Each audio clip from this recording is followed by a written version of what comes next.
All right, well, while we get the presentation up, I have a few things to pass around. As you guys know, I'm going to be talking about solar energy. I brought a few solar cells, just pass around in case you haven't seen at least broken solar cells up close. But this one's a polycrystal one, this kind of bluish one with some wires attached to it. Just have a small one also that has some plastic optics in front of it. And then we have the solar charger. So this is a single crystal silicon type solar cell, and this is used to charge cell phones, PDAs, things like that. So, are you raffling that off at the end? I'll take offers on it. I'll let you guess how much it costs, just so you get an idea of some of the economics of this. Oh, I'll also do a little pitch for a solar energy class that I teach. I guess I'm going to be doing it this coming summer. I struggle to call myself a researcher in solar energy. I do teach this class. We're trying to get some stuff going in solar energy, but most of our work right now is actually in micro devices, and so it's kind of how Jenny and I met up is over that. So I'm going to make a little plug right now for some wireless sensors and sensor systems that we're working on, and so we're just at the beginning of working with Jenny. We also have started some work with the athletic department, exercise sport sciences, Garrison Nursing Home. So we have a lot of different projects in that area. So if anybody has interest in distributed wireless sensor systems, then I'd be glad to talk to you about that. This is a little sensor we just got. It's from Texas Instruments. Bluetooth connectivity, has an accelerometer, gyroscope, thermometer, IR, temperature sensor, pressure sensor, and did I say humidity? Has 6 different microsensors on it, and Bluetooth connectivity, and that's about $25. So anyway, like I said, just a short pitch for that stuff. So anyway, today I'm going to give a pretty quick overview of some of the main ideas involved in trying to harness solar energy for electrical and also thermal use. So Jenny's already covered the puns, so go on from there. So, the keyboard. Just use a keyboard? I have this one actually too. No, it doesn't Thought it- work. No, that's what Warren was using, but maybe just. I'll just use mine.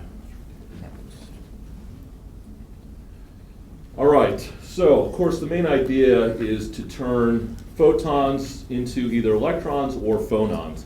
So phonons is a nice technical term for thermal energy, and both types of systems are of course available. So you see, and we'll talk about this a little bit more, but this is the map of the United States. It kind of shows you the available sunlight, and obviously there's some better and worse regions to be trying to harness solar energy. We're certainly in a region that is more favorable to that. So there's 2 different main types of collectors. There's the PV, the photovoltaics, that turn the photons into electrons, but there's also thermal systems that turn the sunlight into heat. And the degree of how hot they get is, of course, based on a lot of different factors. As an undergraduate, I did do some work in this area, worked on some solar collectors when I was at the University of Chicago. And then there's, of course, a lot of issues in how you actually go about utilizing this. Okay? So a lot of the research that goes on, of course, is in the materials that go into this. So there's researchers here at Tech, in Navtech Center, Nanophotonics Center at least, maybe there's some other groups also that look at various materials for trying to favorably capture as many photons as possible and turn them into electrons with as few losses as possible. Of course, that's the big deal in all this is trying to improve the efficiency. There's, of course, can you mass produce these? What fabrication techniques are used? What are some of the chemicals that are used to first make the cells, and then also the waste chemistries? And so I'm guessing that's some things that some of you may be concerned with, because there could be some fairly nasty chemicals that are utilized to make some of these solar cells. Okay? There are some optics considerations. Like I said, one of the panels going around has not exactly very slight concentration on it, but there's definitely some systems, certainly bigger scale systems, that rely on optics to help improve the overall efficiency and cost of the system. And there's a lot of that goes into the infrastructure, be able to mount these panels, the land that's needed, things like that. So kind of all this is one area, but then at some point you want to utilize it. And there are a bunch of different ways to utilize this energy. there is converting what's typically DC, direct current, coming from these panels into AC, which is coming out of the walls. You have to transmit this power. A lot of times, the best place to put these panels is far away from population centers, so there is losses that go into delivering that power. One of the things we'll talk about in a little more detail later on is storage. Storage is a big issue with any of these renewables. And then there's also thermal concerns. You can go from thermal to AC and then also thermal to thermal if you just want to heat hot water on your roof. That would be just one example of that. And there's definitely some groups in electrical engineering that are looking at the storage and some of this transmission stuff for renewables. So solar energy is all about trade-offs, okay, and then the cost of those trade-offs. So for PV, there's going to be some of the upfront costs to, what is the cost per square meter of panel? What does it cost to install it? You're going to have some surface area on the earth that you need to take up with these panels. Where do you do that? Where's the best place to put these? Of course, you want to know the available light. It can, completely depend upon where you are on Earth, but then also how often do you have cloud cover? How often do you have, rain would go along with that, but that also has to be taken into consideration. Long term, what are other maintenance issues? How long are these systems supposed to last? If you have storage, how long do those systems last? So all these things are a big equation that you have to solve basically for the ecosystem that you're going into. And so I know that the way I'm using it is this goes into not just maybe the system you're looking at, but what are the prevailing political conditions, and we've heard just a little bit about that in regard to water, but are there subsidies? What is the the economic costs of other alternative energies, whether it's wind or just oil, gas, things like that. So all these things are going to play into the benefits of going with solar energy or not. So this is kind of a busy graph, but it illustrates some things that are really pertinent to the utilization of solar energy. And I should also note, if anybody wants a copy of this presentation, even if just for this slide, just let me know and I'll be glad to send it to you.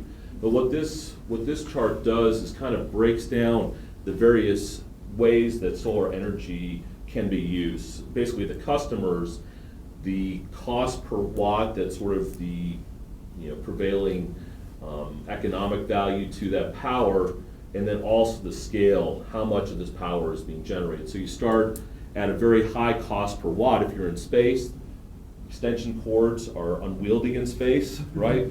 So you got to go with something else, and you can do some nuclear power, but for most things, they usually go with solar power, okay? And so that cost per watt is extremely high, but there are no other real options, so you have to pay it.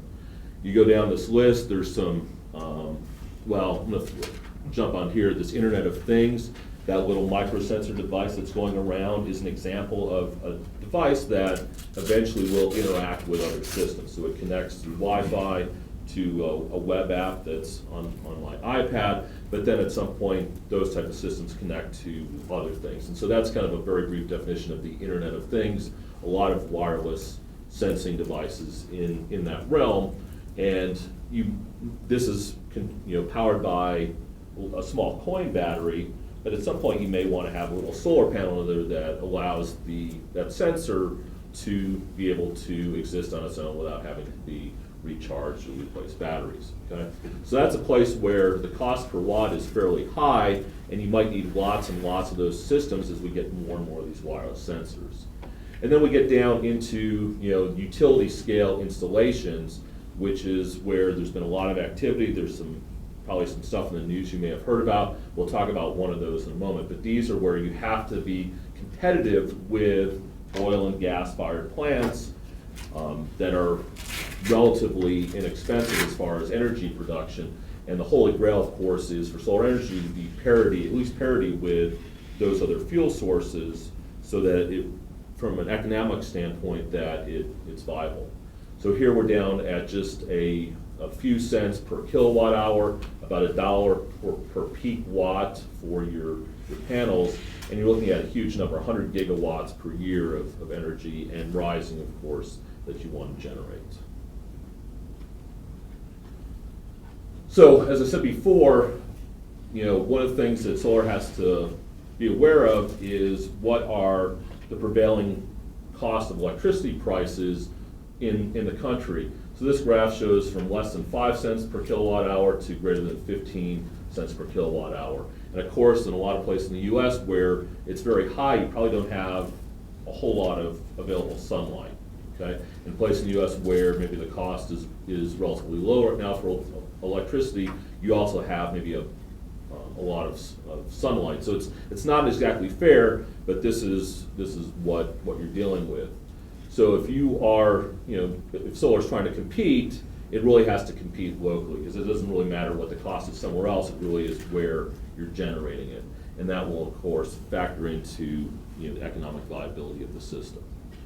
So one of the things that we do in my solar energy class is try and pick up on some current local problems. And so this past summer we had a professor from Health Sciences Center that was interested in knowing what it would take to power Lubbock using solar panels.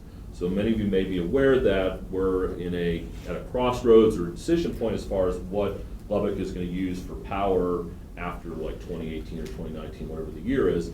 And so thought was, well, what would it take to use solar? So I'm going to go through kind of quickly some of the calculations that some of the students did in the class to kind of figure out what it would cost to do this. So this is the average amount of sun hours that you have in Lubbock. So once again, this is an average.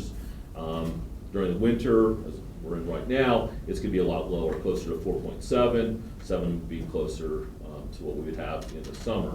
Okay, so this is what really the only amount of time our panels are actually doing work for us to collect energy. Okay, let me just throw out some numbers here about what a typical panel will generate, just so you get an idea of some of these numbers. So this is kind of a standard single crystal silicon solar panel. You see it's about 5 feet tall by about 3.5 feet wide. Generates about 270 watts. To run your microwave, you probably would need 5 of these panels. So that little panel going around, the one with the plastic optics on it, you need 10,000 of those to run your microwave. Typical microwave is 1,000 watts or so. Given losses, it takes a few panels to make that happen. Okay. The bypass diodes has to do with shading issues. If you shade your panels, you can dramatically reduce the power. So bypass diodes are put in there. This is a feature that costs extra, and it is important in these.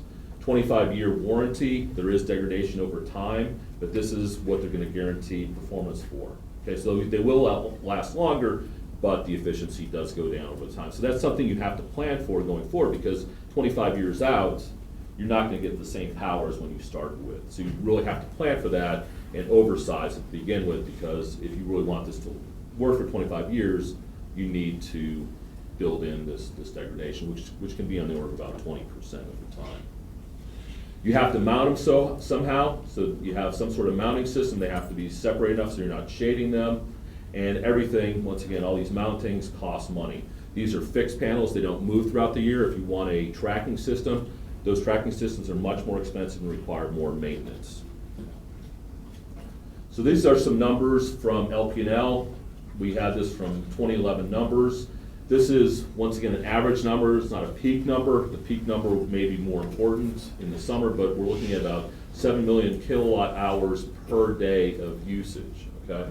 Look at total yearly consumption, about 2.6 terawatts. If we scale our system to produce about 3 terawatt hours per year, that's kind of what some of these next calculations are based on. Okay. And also point out 100,000 meters at 2011. This has probably gone up by a couple thousand since then. So we do the calculations, and like I said, for the next few slides, I'm going to cut to the chase on this, but showing over 7 million panels would be needed to just reach that kind of average utilization of power in Lubbock. Okay, so 7 million panels is quite a few, and it also will take up some space. The calculations show about 3,700 acres would be needed. That's about twice the land area of the university. There's a lot of farmland around Lubbock, which is relatively inexpensive. We're still looking at about $10 million for land just in Lubbock to be able to put that many panels down. So if you buy those panels at kind of the going rate for a small batch, and once again, if you bought 7 million of them, I assume the price is gonna go down a little bit, you still have to ship them here, things like that, but you're looking at about $2 billion or so in panel costs for those 7 million panels. And then you also need to turn that DC electricity into AC, so you need a lot of inverters. I think we have about 2,300 inverters, and that's $300 million or more just in inverters to get it into AC form. And then to mount them, and this doesn't really even include installation, you're looking at almost $200 million in just supports for putting them on the ground. So, are those numbers, at least ballpark? And we think they are. You may have heard of one of the biggest installations, and this might have just been passed within the last week, but Agua Caliente in Arizona, it was at least within the last couple of weeks the biggest installation in the U.S. 2,400 acres. The project was $1.8 billion and has a capacity, it's a little less than what we had spec'd out for Lubbock, and has a capacity for about 50,000 homes. Once again, Lubbock is at least 100,000 meters, which would be homes and businesses. Okay, so we believe those numbers are at least ballpark for what we would need for Lubbock. Okay, so what's the big drawback with solar? It's use it or lose it. Okay, and it's also periodic. Certainly throughout the day and night. Doesn't work very well at night, and then of course there's fun things like dust storms in Lubbock where it turns a 90 to 100 degree day completely dark, and your panels aren't making any electricity for you. So you're kind of in a place where it's everybody wants their air conditioning, but there's no way to generate it. So the question is, can the rest of the grid make up capacity? Because if your panels get covered up during the day, is there capacity elsewhere on the grid, whether it's other renewables or gas, coal-fired plants that can make up the difference? But with solar, it can go lights out instantaneously, pretty much within a matter of minutes. And can the rest of the grid make that up, and can it make it up quickly enough? And that's why it's so hard to integrate some of these renewables into the rest of the grid, because it can happen very suddenly, huge fluctuations in power. I'm not a transmission expert, but that's what these people are doing research on. Once again, it's still research because they haven't really figured out how to make the grid absorb these huge fluctuations that can occur. So you want to store it. Our friends at Tesla make a battery that pushes their cars around. These are a little pricey, but just to give you an idea, and I'm sorry it's at the bottom of this page here, but if you want to use Tesla batteries to store a couple days of power, you're looking at almost $4 billion in Tesla batteries, and these are only guaranteed to last 8 to 10 years, and then you got to get new ones, okay? So anyway, a little pricey putting it in any sort of battery right now, and batteries don't last forever. So here's my quick plug for the solar energy class. Not just for electrical engineers, this is my schedule from last year, but it's a summer class. We do hands-on projects, like I said, or we do some estimations like you just saw. And I want to thank the students that contributed to those numbers, and a lot of the graphs were from NREL. So,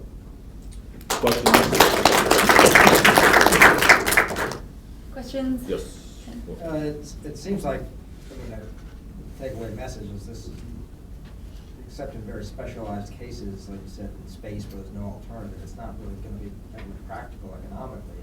I don't know whether that's true or not, but even in terms of if you look at it from an environmental perspective, the environmental cost of making those panels is high too, right? I mean, they require a lot of energy input just to make them. Yeah, so there are people that do evaluate how much energy does it make the panels, and I think most people are convinced that you end up with net energy when it's all said and done.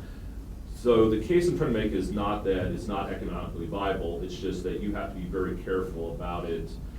There's a thermal plant that's, I guess, the biggest thermal plant in the world, and they just, in the last couple of weeks, they announced that they're well below expectations on power generation. So I love solar energy. I got involved in science and engineering, 7th grade, doing a solar energy project, but these are some of the limitations on it. There's the environmental factors, there's the concentrators that use the heliostats, they fry birds going through it. I mean, they're extremely hot, and I'm okay losing a few birds, other people aren't.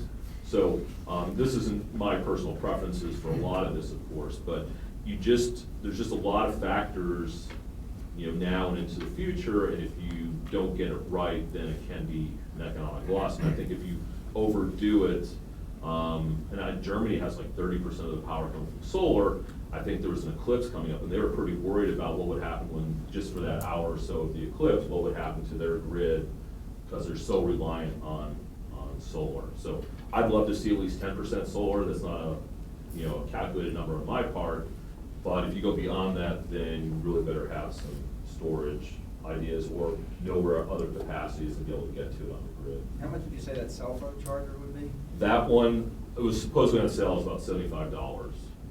Okay. Well, you had to add it first then. I read an article recently that brought up an issue that you didn't mention. There are a lot of people, like in California or whatever, who put their solar panels on the roof and then are delighted when there's a nice sunny day and they pay zero to the utility company, and they think that that's a victory.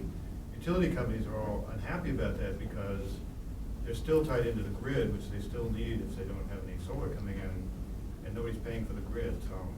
Yeah, that's a good point. So it's even worse in Hawaii. It's a very high, they had a lot of incentives, maybe they still do, and so they have a very high amount of solar energy being developed, being generated off people's rooftops, and so they also suffer from big swings, and it's tough for their grid to absorb those fluctuations also.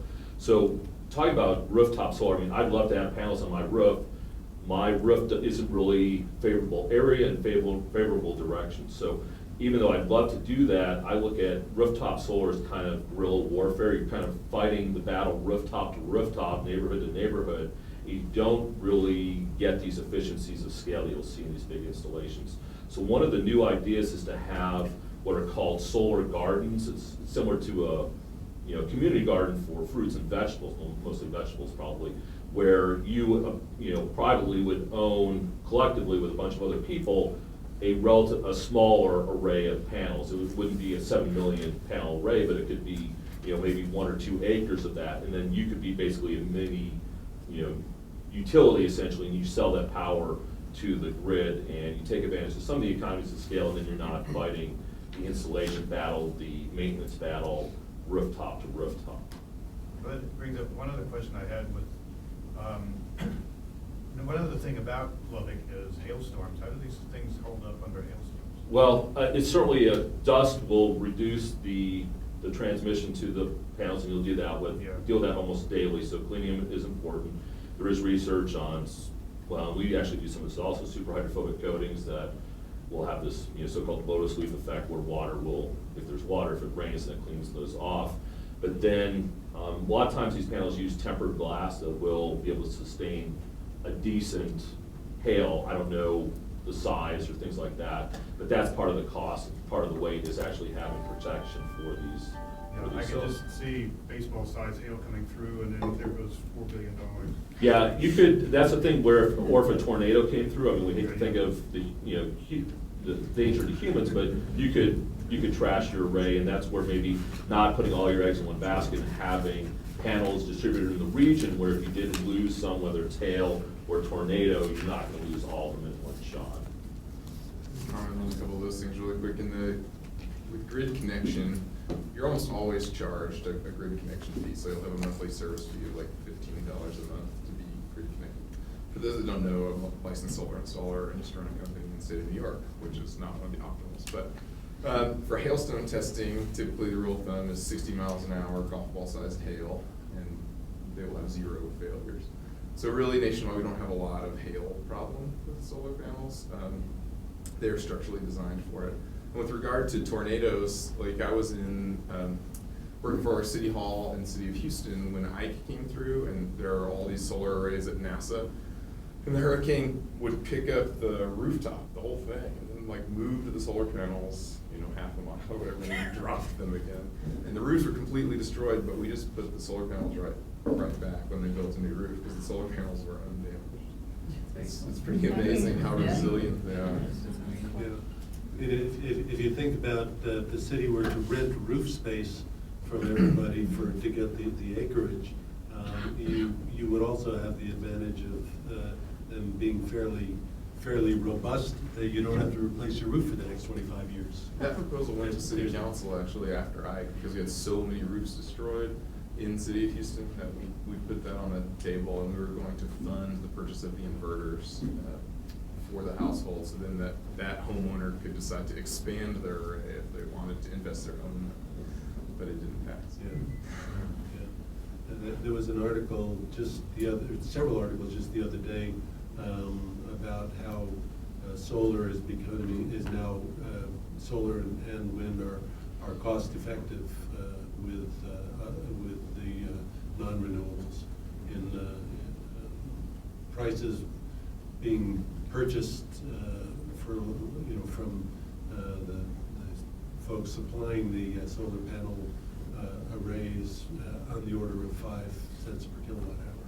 Yeah, I mean, over the last 10 years, I guess China really built up their capacity, and like a lot of things, they sort of overbuilt also, and so they had a lot of, and so that definitely depressed world markets and knocked out a lot of the solar companies also.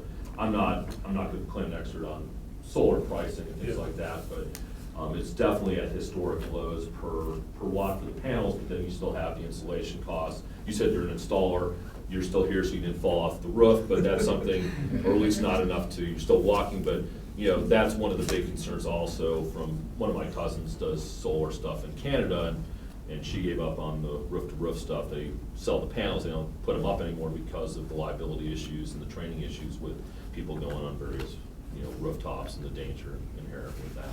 So that's another reason why these solar gardens may be it's not quite as fun to have your own panels on your roof. Like I said, I'd love to do that, but from a cost effectiveness standpoint, these bigger arrays usually are going to pay off sooner than if you just put on your rooftop. Thank you so much, Tim. All right.